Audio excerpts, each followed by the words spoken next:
Good morning officer. आज date है जून 29।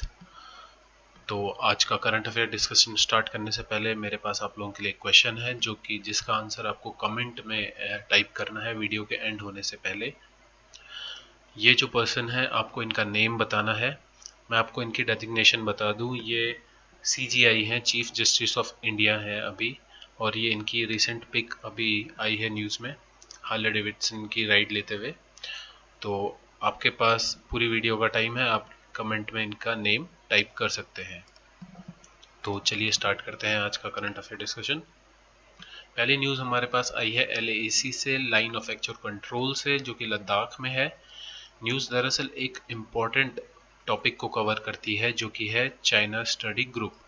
China study group के बारे में थोड़ा जान लेते हैं। चाइना स्टडी ग्रुप 1997 में फॉर्म हुआ था और उसका मेन मोटिव ये था, जब चाइना इंडिया के नदर्न एंड ईस्टर्न फ्रंटियर पे construction, road construction, track construction का काम कर रहा था, तो उस चीज़ की स्टडी के लिए, रोड कम्युनिकेशन के लिए, कि अगर फ्यूचर में एग्रेशन बढ़े इंडिया चाइना के बॉर्डर्स पे तो वर्क कैसे होगा, कैसे करके चीज़ें इंप्लीमेंट होंगी, उस चीज़ के लिए एक स्टडी ग्रुप तैयार किया गया इंडिया द्वारा जिसका नाम है China study group.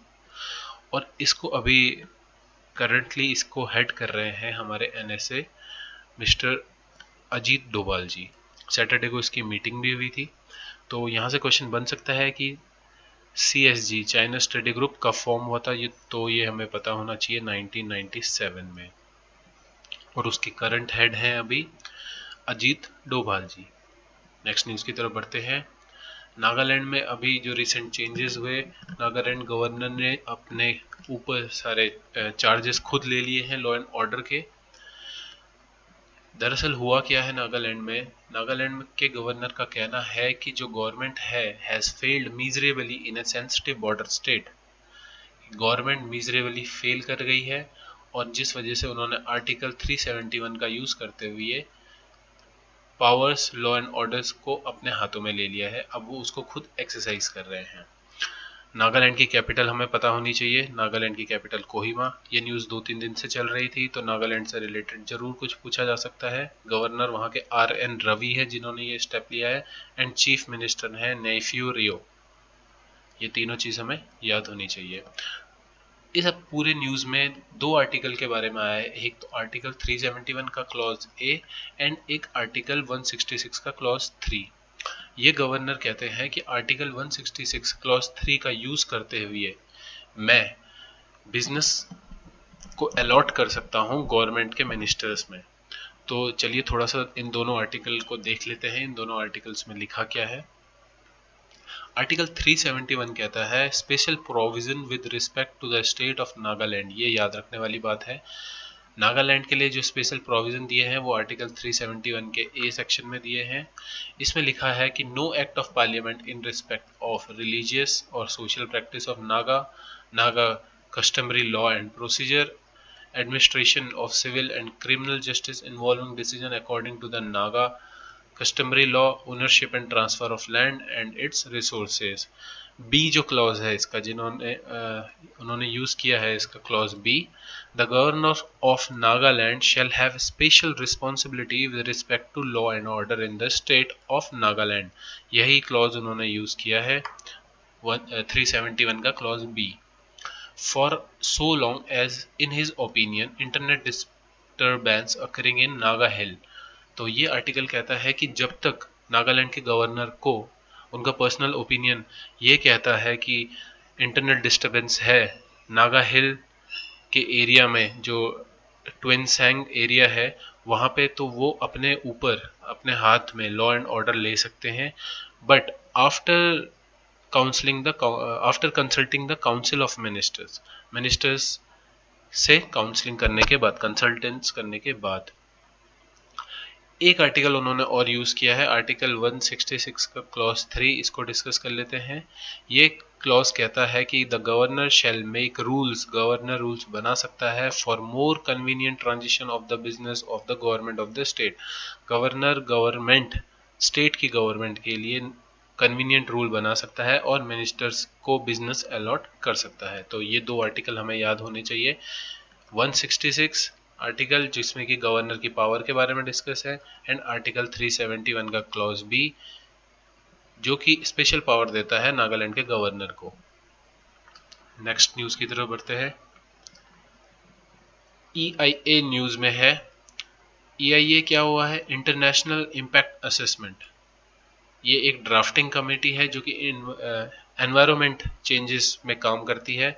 Ministry of environment, forest and climate change ने कुछ इशू किया था मार्च में, एंड उसके अंदर एक सोसाइटी है SANDRP, इसका फुल फॉर्म है south Asia network on dam, reverse and people. ये सोसाइटी क्या है, ये एक इनफॉर्मल नेटवर्क है जो कि काम करता है reverse, communities, large scale of water infrastructure like damn और इसके सोशल इम्पैक्ट पे। इन सब चीज़ों का इम्पैक्ट जो एनवायरनमेंट और ह्यूमन लाइफ और इनके ऊपर आता है, उन सब पे ये काम करता है। तो यहाँ से क्वेश्चन बन सकता है SANDRP, south Asia network on dams, reverse and people, ये क्या चीज़ है, तो ये हमें पता होना चाहिए। वो चीज़ हम यहाँ से याद रख सकते हैं। नेक्स्ट न्यूज़ की तरफ बढ़ते हैं। ये भी एक आर्टिकल से रिलेटेड है। सबरीमाला केस जो कि एक मंदिर से रिलेटेड है, अयप्पा टेम्पल से रिलेटेड है। यहाँ पे रिस्ट्रिक्शन है, ये केस चल रहा है। इस केस को आप डिटेल में देख सकते हैं, काफ़ी इंटरेस्टिंग है क्योंकि इसमें कॉन्स्टिट्यूशन के काफ़ी सारे पॉइंट्स यूज़ हो रहे हैं, कॉन्स्टिट्यूशन का इस्तेमाल किया जा रहा है। तो एक रिलीजियस फ्रीडम की यहाँ पे बात होती है आर्टिकल 25 के अंदर।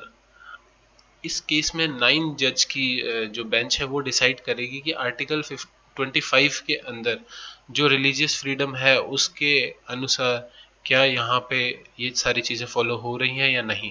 जो एप्लीकेंट हैं, जिन्होंने एप्लीकेशन दी है, उनका ये कहना है कि आर्टिकल 25 बहुत लिमिटेड है, and therefore the religious domination should have the right to determine whether particular practice is integral part of religion।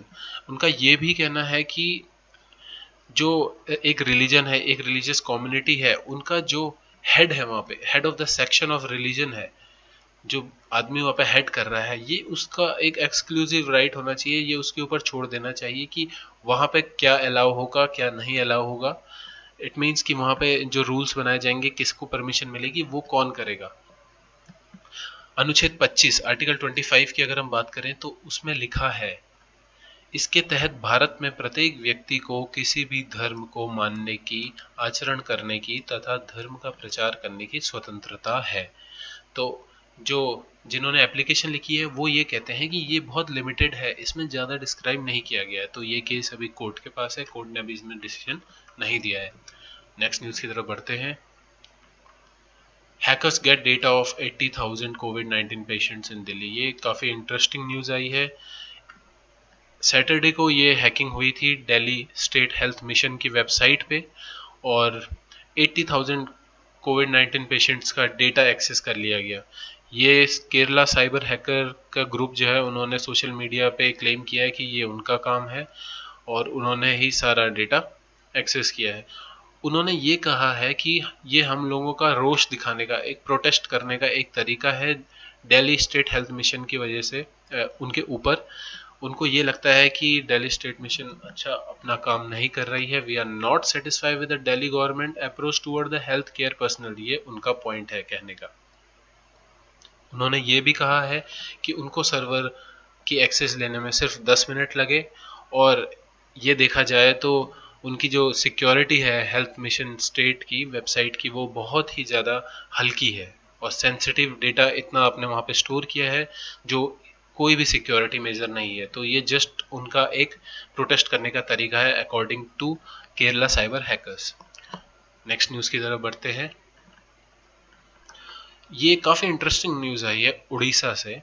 Orissa में क्या हुआ है, जो वहाँ पे डिस्ट्रिक्ट कलेक्टर हैं रंजन कुमार दास जी, उन्होंने एक नई चीज़ स्टार्ट करी है कि अगर किसी को भी गन का लाइसेंस के लिए अप्लाई करना है तो उससे पहले 10 ट्रीज प्लांट करने होंगे। ये काफ़ी इंटरेस्टिंग एंड काफ़ी एक अच्छा इनिशिएटिव है। और अगर किसी को गन का लाइसेंस रिन्यू करना है तो उसे 5 ट्रीज प्लांट करने होंगे।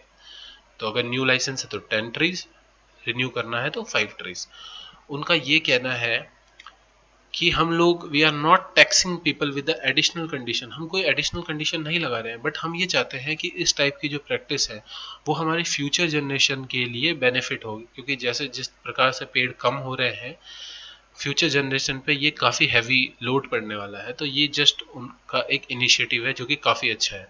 उनका ये भी कहना है कि द एडमिनिस्ट्रेशन, डिस्ट्रिक्ट एडमिनिस्ट्रेशन पूरा रिजर्व रखता है, पूरे राइट्स हैं रैंडम चेकिंग करने के प्लांटेशन को, तो वो कुछ स्ट्रिक्ट एक्शन ले सकते हैं अगर उन्हें इस चीज़ में थोड़ी भी ढील दिखी तो। रिपोर्ट एक आई है हमारे पास, world wild life crime report. तो क्वेश्चन बन सकता है कि world wild life crime report कौन लॉन्च करता है, तो ये लॉन्च करता है यूनाइटेड नेशन, यूएन। अच्छा, अगर मैं क्वेश्चन पूछूं आपको इसमें से कि कौन से स्टेट में ये इनिशिएटिव लिया गया है कि गन का लाइसेंस के लिए 10 प्लांट्स ट्री करने हैं, तो आंसर होना चाहिए उड़ीसा। ये चीज़ हमें याद रखनी है। ये छोटी छोटी चीज़ें कई बार इंटरेस्टिंग होने की वजह से पूछ ली जाती हैं क्वेश्चन में। ये चीज़ भी हमें पता होनी चाहिए, वर्ल्ड लाइफ क्राइम रिपोर्ट कौन लॉन्च करता है, यूएन। तो इसमें क्या हुआ है, एक्सोटिक एनिमल ट्रेड जिसको कि एफएटीएफ एक कह चुका है ग्लोबल थ्रेट, यानी एफएटीएफ इस ट्रेड को, जो एक्सोटिक एनिमल का ट्रेड होता है इलीगली, उसे एक ग्लोबल थ्रेट की कैटेगरी में डाल चुका है FATF, financial action task force. काफ़ी दिनों से न्यूज़ में चल रहा है। यूएन की रिपोर्ट क्या आई है, world wild life crime report 2016 की, वो कहते हैं कि 7000 स्पेसीज जो कि एनिमल्स एंड प्लांट्स को टोटल मिला के वो इलीगली ट्रेड की जा रही थी। ये 2016 की रिपोर्ट है और ये काफ़ी एक थ्रेट है, एक फ्यूचर में वाइल्ड लाइफ संयोजन के लिए भी एक चिंताजनक विषय है। तो इसमें से क्वेश्चन ज़्यादा नहीं बनता है, बस यही है कि world wild life crime report कौन लॉन्च करता है, तो वो यूएन करता है। नेक्स्ट न्यूज़ की तरफ बढ़ते हैं। अभी रिसेंटली 75th एनिवर्सरी जो रशिया ने सेलिब्रेट करी उनकी विक्ट्री की जर्मनी के ऊपर, वहाँ पे राजनाथ सिंह जी गए थे और वहाँ पे काफ़ी सारी डिफेंस की बातें हुई, बात S-400 के लिए भी हुई। ये हमने अपनी न्यूज़ में कवर किया है, अगर आपने देखी हो तो। एक गुड न्यूज़ रशिया की तरफ से आई है, जो काफ़ी टाइम से पेंडिंग कॉन्ट्रैक्ट था AK-203, जो कि ये है, ये एक राइफल है, असॉल्ट राइफल, और KA-226T लाइट यूटिलिटी हेलीकॉप्टर जो कि ये है। ये इन पे भी हमारे डिफेंस मिनिस्टर ने बात की और रशिया का कहना है कि वो इन दोनों की डिलीवरी जल्दी कर देगी, तो ये हमारे लिए एक अच्छी बात है।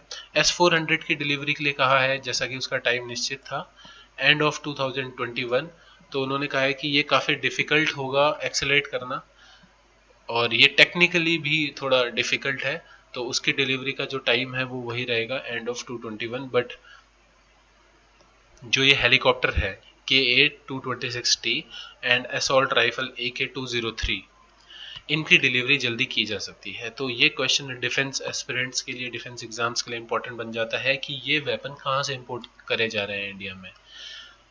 AK-203 एंड KA-226 ये किए जा रहे हैं रशिया से। डेप्यूटी पीएम कौन है रशिया के, जो ये इमेज में हमें दिख रहे हैं, इनका नेम है यूवरी इवानोविक बोरिसोव। नेक्स्ट न्यूज़ की तरफ बढ़ते हैं। एक साइंस एंड टेक से रिलेटेड न्यूज़ आई है। स्पेसीज, एक ड्रैगन फ्लाई की एक स्पीसीज स्पॉट की गई है जिसमें एक रेयर बायोलॉजिकल फिनोमिना पाया गया है। स्पीसीज का नाम है स्कारलेट स्किमर। ये एक मेल स्कारलेट स्किमर है और ये एक फीमेल स्कारलेट स्किमर है।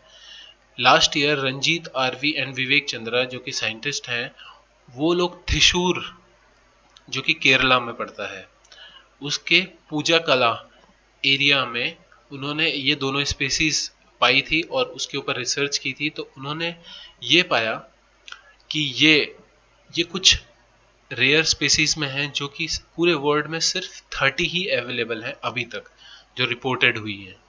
तो 30 में से 2 तो उन्होंने इंडिया में ही मिल गई है, तो 28 अदर कंट्रीज में है। इसको कहा गया gynandromorphs are chimeric individuals having both male and female tissues। इस स्पीसीज की खास बात ये है, ये रेयर इसलिए है क्योंकि एक में, जैसे अगर हम मेल की बात करें, उसमें मेल के भी और फीमेल के भी टिश्यूज अवेलेबल हैं, वो चीज़ दिखते हैं, तो ये काफ़ी रेयर हो जाती है। तो क्वेश्चन आ सकता है साइंस एंड टेक से कि ड्रैगन फ्लाई की कौन सी स्पीसीज अभी पाई गई इंडिया में जो रेयर है। उसका नेम हमें बस याद रखना है, स्कारलेट स्कीमर। और इसकी अगर हमें प्रॉपर्टी ही याद रखनी है तो मेल और फीमेल दोनों टिश्यूज एक ही सिंगल बॉडी में देखने को मिलते हैं। और ये चीज पब्लिश भी हो चुकी है जर्नल ऑफ थ्रेटन टेक्सा में।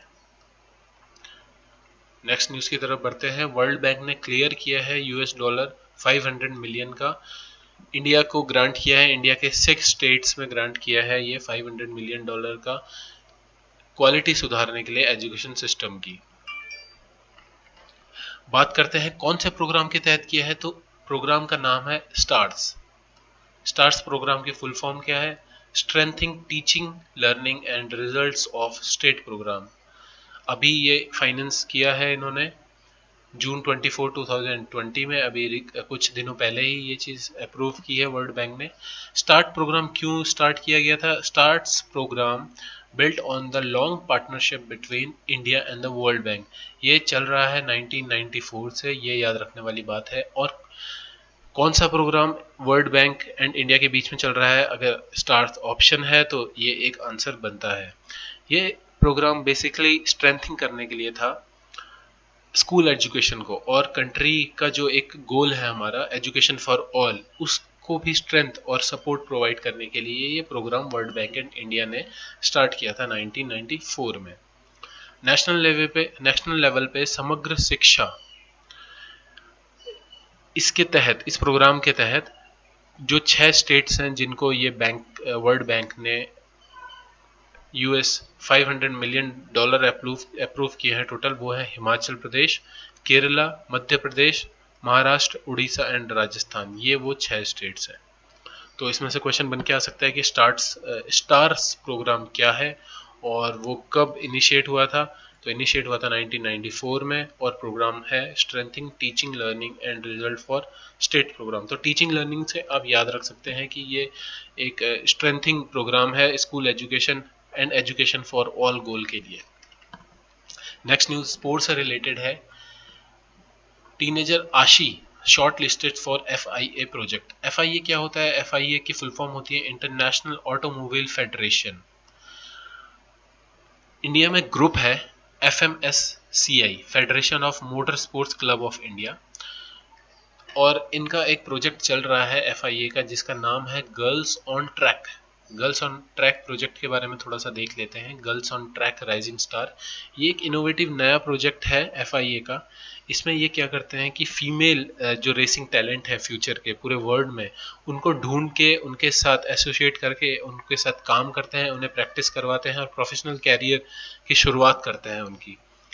तो ये इसका एम बेसिकली है 12 to 16 year old female driver के लिए उनकी खोज करना अलग अलग कंट्रीज से, और उनको हेल्प करना कैरियर ग्रोथ में, प्रोफेशनल कैरियर में। और ये इनके पार्टनर हैं फरारी। फरारी भी इस इनोवेटिव प्रोग्राम के पार्टनर हैं। तो इंडिया से जो सेलेक्ट हुई हैं 13 ओल्ड, उनका नाम है मुंबई की आशी हंसपाल। ये क्वेश्चन आ सकता है, और क्योंकि न्यूज़ काफ़ी एक टाइप से क्रिकेट, हॉकी, इन सब से अलग है, मोटर स्पोर्ट्स के बारे में है, तो ये एक क्वेश्चन बन सकता है। आशी हंसपाल सेलेक्ट हुई है for girls on track rising star project के लिए इंडिया से, जिनकी एज है 13 ईयर। आज के जो आर्टिकल्स इंपॉर्टेंट आए हैं इंटरनेशनल रिलेशन से, आजकल डेली इंपॉर्टेंट आर्टिकल्स आ रहे हैं। द हिंदू में भी 2 इंपॉर्टेंट आर्टिकल आए हैं, making sense of China's calculation in border claims, री इमेजिंग साउथ एशियाज बाउंड्री। ये 2 आर्टिकल आप हमारे टेलीग्राम चैनल पे भी पढ़ सकते हैं, जो कि द हिंदू में आए हैं। आज के इंडियन एक्सप्रेस में एक बुक जो अभी लॉन्च हुई थी the room where it happened, अगर आपको याद हो वो मैंने अपने न्यूज़ में कवर की है, वो लिखी है फॉर्मर एनएसए जॉन बोल्टन ने। बुक का नेम है the room where it happened. उससे रिलेटेड एक आर्टिकल आया है, इंडिया के नेशनल सिक्योरिटी पे उन्होंने कुछ कमेंट किया था जो कि पॉजिटिव नहीं था, तो आर्टिकल में डिस्कस है। एंड करतारपुर ब्रिज, जो कि मैंने कल ही अपनी न्यूज़ में डिस्कस किया था, पाकिस्तान ने अभी स्टार्ट दिया है कि आप लोग आइए करतारपुर कॉरिडोर में। तो ये दोनों इंटरनेशनल रिलेशन से रिलेटेड हैं, आप इन दोनों को हमारे टेलीग्राम चैनल पे भी पढ़ सकते हैं। आज का क्वेश्चन ऑफ द डे है, which one of the following layers of the atmosphere is responsible for the deflection of radio waves. And आपके ऑप्शंस हैं troposphere, stratosphere, mesosphere and ionosphere. आप अपना आंसर कमेंट कर सकते हैं। होपफुली आपको आज की वीडियो पसंद आई हो। अगर आपको हमारी वीडियो पसंद आई है तो प्लीज़ हमारे चैनल को सब्सक्राइब करिए। एंड हमारी वीकली वीडियोस, पॉलिटी की वीडियोस, और हम जल्द ही स्टार्ट करने वाले हैं गेट के लिए भी हम इनिशिएटिव ले रहे हैं। गेट के लिए बहुत ही इजी तरीके से हम नोट्स के साथ साथ वीडियो लेक्चर भी प्रोवाइड करेंगे। तो थैंक यू वेरी मच। जय हिंद।